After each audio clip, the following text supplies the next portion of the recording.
Welcome to Parthiv Reddy tales. అందరికీ నమస్కారం.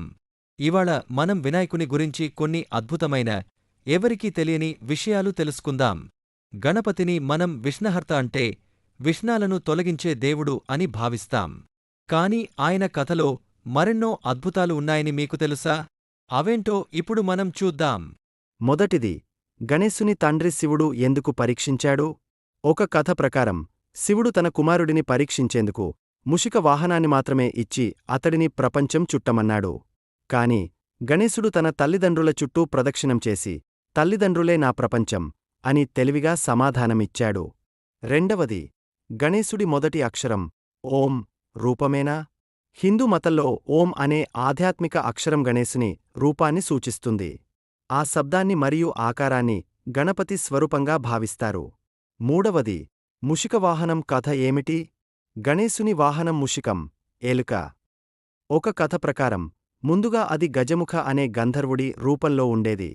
అతడు శాపవశంగా ఎలుకగా మారిన తర్వాత గణేశుడు అతడిని తన వాహనంగా చేసుకున్నాడు. నాలుగవది, గణేశుని ఒక పక్కదంతం ఎందుకు విరిగింది?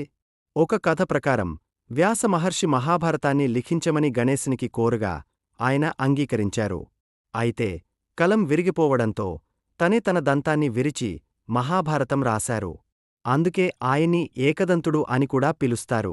ఐదవది, గణపతికి 108 భిన్నమైన పేర్లు ఉన్నాయని తెలుసా? గణేశుడికి వినాయక, విఘ్నేశ్వర, లంబోదర, గజానన, ఏకదంత, గణనాథ, గణరాజ, సిద్ధివినాయక మొదలైన 108 పేర్లు ఉన్నాయని చెబుతారు. విఘ్నాలను సృష్టించే గణేశుడు. చాలామంది గణేశుడిని విఘ్నాలను తొలగించే దేవుడిగా చూస్తారు.